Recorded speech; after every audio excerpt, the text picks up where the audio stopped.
So I'm staring at the Bitcoin 4-hour chart, yeah? It's beautiful. A perfect ball flag consolidating right on top of the 50-day. You're thinking, this is it. Textbook breakout. We're going to the moon. And then bang. Some geezer in a suit, 3,000 miles away in Washington, clears his throat. Right. And the whole thing just nosedives. It's absolutely peak. Welcome to the big leagues, my guy. You crypto lot think you've built your own little sandbox. But you're still in our garden. That geezer is the chairman of the Fed. When he speaks, the whole world shuts up and listens. Your pretty little chart pattern, it doesn't stand a chance. Yeah. If it's pointing the wrong way. Allow it, man. It's not a pretty little chart. It's higher probability technical analysis.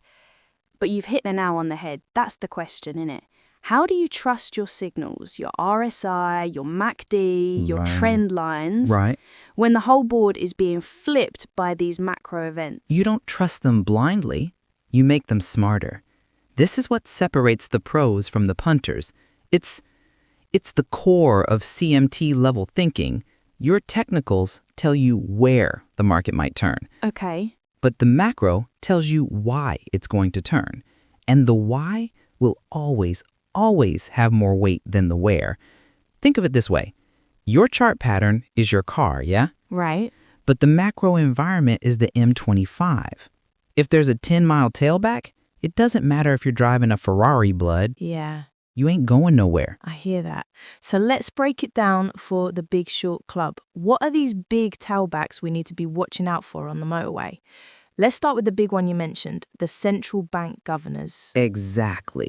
The Federal Reserve, the Bank of England, the ECB, they have their hands on the global money tap. When they say they're hiking interest rates, they're basically making money more expensive. They're telling everyone the party's over. Wow. What do you reckon happens to the fun, risky assets when the party stops? Well, in crypto, it's carnage. When money gets tight, the first things people dump are their risk-on plays. Bitcoin, ETH, all the altcoins, they get absolutely battered. Right. People run for what they think is safe.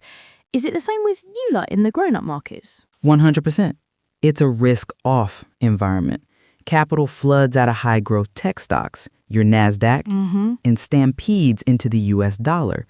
The dollar is seen as the ultimate safe house in a storm. Okay. So you'll see a chart like cable, GBP USD, just collapse. If you had a beautiful inverse head and shoulders on your cable chart signaling a buy, no. Too bad.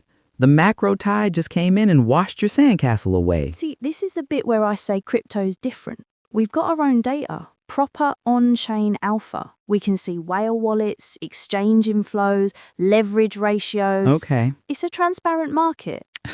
Oh, bless. And yet the moment Powell starts his press conference, Bitcoin's chart becomes a mirror image of the NASDAQ. Don't delude yourself. That on-chain data is brilliant. I won't deny it. Right. But it's micro. You're looking at the plumbing in one flat. Okay. When the macro tide is about to flood the whole building.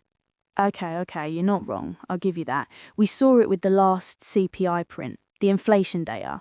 It came in a tiny bit hotter than expected. And you could literally overlaid the Bitcoin chart on the S&P 500 chart. They fell off a cliff in perfect sync. It was the same trade, just a different ticker. And for those who don't know, CPI is the Consumer Price Index. It's the main measure of inflation. If it's high, it forces the central bank to get tough and raise rates. Right. So a high CPI number is bearish for markets. The algorithms, the bots that run the market now, see that number? And their program just says sell risk. That means stocks. Yeah. And that means crypto. They don't care about your bullish divergence on the RSI. It's mad. So how do you even use technicals then? Do you just bin them on a day there's big news? No, mate, you combine them. This is the real sauce. You use the macro as your compass. Okay. You use the technicals as your map. If I know the Fed is being aggressive and the dollar strong, my compass is pointing south for risk assets. I'm not even entertaining bullish chart patterns on the FTSE. Right. I'm filtering my reality. I'm actively hunting for bearish setups as a reason to get short. The macro gives me the bias. The technicals give me the entry. So on a day Powell is speaking, don't be the Muppet trying to catch a falling knife or front run a breakout. Exactly. The real money is made on the surprise. If everyone expects him to sound like a hawk and he comes out sounding like a dove, the market will rip the other way. That's when you get those insane, violent squeezes. The technical breakout happens because of the news. The catalyst and the chart align perfectly. Wow. That's the A+ setup. Right, I'm with you. It's about having a thesis for the day or the week based on the big story. Let's hit the third one, geopolitics. Wars, elections, all that drama. Where does that fit in? Geopolitics is the chaos engine. It's pure, raw uncertainty. When a conflict kicks off, capital panics. It doesn't know what to do. Right. So it sprints for the fire exit. And the world's fire exit is almost always the US dollar. You'll see the DXY, the dollar index, go vertical. And a strong dollar is like a wrecking ball for everything priced in it. What, like? Like gold, oil, stocks, and your precious Bitcoin. But this is where the digital gold narrative gets tested.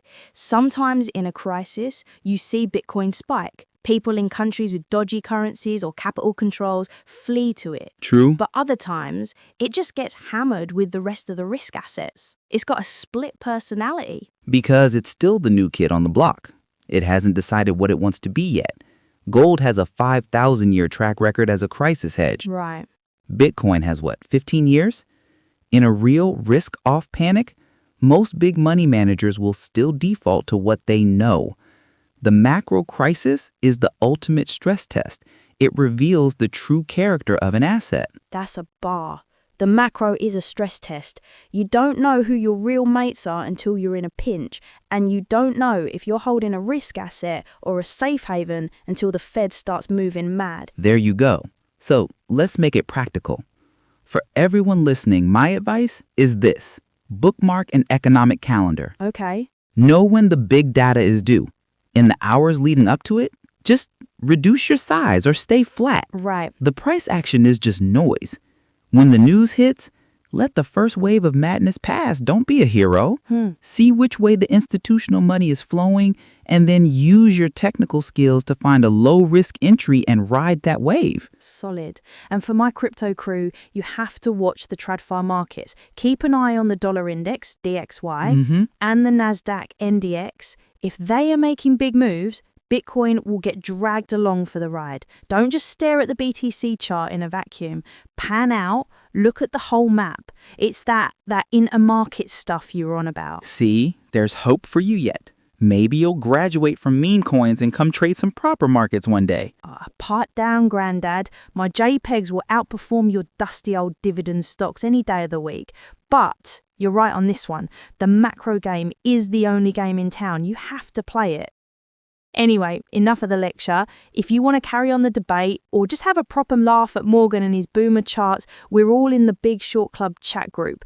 The link is right down below in the description. Stop being a melt, hop in and have a laugh with us.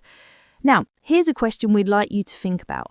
When the next major global crisis hits, will Bitcoin finally prove itself as a true safe haven asset, or will it just once again be a high beta play on the NASDAQ? Drop your thoughts in the comments below. We'll see you in the chat.